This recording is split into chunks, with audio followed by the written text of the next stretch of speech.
राज्यातील राज्य शासकीय अधिकारी कर्मचारी समन्वय संघटनेने आपल्या विविध मागण्यांसाठी दिलेल्या निवेदनावर माझ्या अध्यक्षतेखाली व दोन्ही उपमुख्यमंत्री यांच्या उपस्थितीमध्ये काल दिनांक 13/12/2023 रोजी एक बैठक झाली। या बैठकीमध्ये आमदार तसेच विविध संघटनेचे प्रतिनिधी वरिष्ठ शासकीय अधिकारी उपस्थित होते। सदर बैठक ही जुनी पेन्शन योजना लागू करण्याच्या संदर्भातील असल्यामुळे राज्य शासकीय अधिकारी कर्मचारी यांनी सुरू केलेले आंदोलन व त्यावर यापूर्वी शासनाने नेमलेली सुबोध कुमार समिती या समितीमार्फत शासनास प्राप्त झालेले अहवाल व या संदर्भातील शासनाची भूमिका यावर बैठकीमध्ये सविस्तर उहापोह करण्यात आला।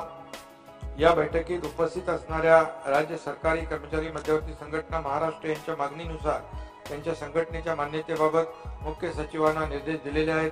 अधिकारी कर्मचारी संघटनेने ज्या ज्या मागण्या केलेल्या होत्या त्या सर्व सकारात्मक भूमिकेने तपासून त्यावर खालील प्रमाणे निर्णय घेण्यात आलेला आहे। दिनांक 31/5/2005 पूर्वी जाहिरात दिलेल्या अधिसूचित केलेल्या पदावरील नियुक्त्यांना यामध्ये महाराष्ट्र नागरी सेवा निवृत्ती वेतन नियम 1982 अंतर्गत समाविष्ट करण्याबाबत याबाबतचा प्रस्ताव मान्य मंत्रिमंडळापुढे मान्यतेसाठी ठेवण्यात येत आहे व याचा लाभ सुमारे 26,000 अधिकारी आणि या कर्मचाऱ्यांना होणार आहे। त्याचबरोबर 80 वर्षावरील निवृत्ती वेतन धारकांना केंद्राप्रमाणे अतिरिक्त निवृत्ती वेतन अदा करणे या संदर्भातला देखील प्रस्ताव मान्यतेच्या अंतिम टप्प्यामध्ये आहे। त्याचबरोबर तिसरा सेवानिवृत्ती उपदान मृत्यू उपदानाची मर्यादा केंद्राप्रमाणे वाढवण्याबाबत देखील निर्णय करण्यात येत आहे। त्याचबरोबर निवृत्ती वेतन अंश राशीकरण पुनर्स्थापना कालावधी कमी करण्याबाबत याबाबतचा देखील प्रस्ताव मान्य करण्यात येत आहे। वित्त व लेखा या विभागातील सेवा प्रवेश नियमांबाबत या संदर्भात बैठक झाली असून निर्णय अंतिम टप्प्यात आहे। अध्यक्ष महोदय, सर्व अधिकारी कर्मचारी यांच्या प्राप्त झालेल्या मागण्यांपैकी महत्वाची जी मागणी आहे जुनी पेन्शन लागू करण्यास संबंधातील आहे यावर विचार करण्याकरिता शासनाने सुबोध कुमार यांच्या अध्यक्षतेखाली समिती स्थापन केली असून सदर समितीचे सदस्य श्री सुधीर श्रीवास्तव तसेच केपी बक्षी आहेत। जुनी पेन्शन योजना लागू करण्यासंबंधात नेमलेल्या या समितीने आपला अहवाल गेल्याच आठवड्यात शासनात सादर केलेला आहे।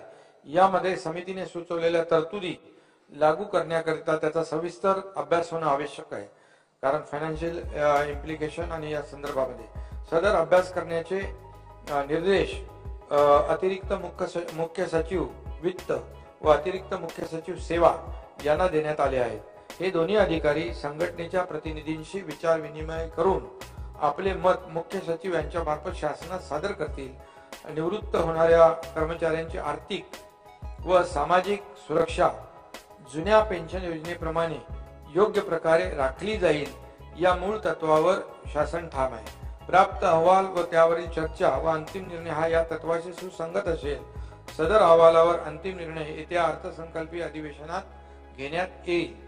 मी सदनास ग्वाही देऊ इच्छितो की संघटनेच्या मागण्यांप्रती शासन सकारात्मक आहे, त्यामुळे संघटनेने सुरू केलेला संप त्वरित मागे घ्यावा व सर्वसामान्य जनतेची गैरसोय होणार नाही याची काळजी घ्यावी असं मी सर्वांना आवाहन करीत आहे। धन्यवाद।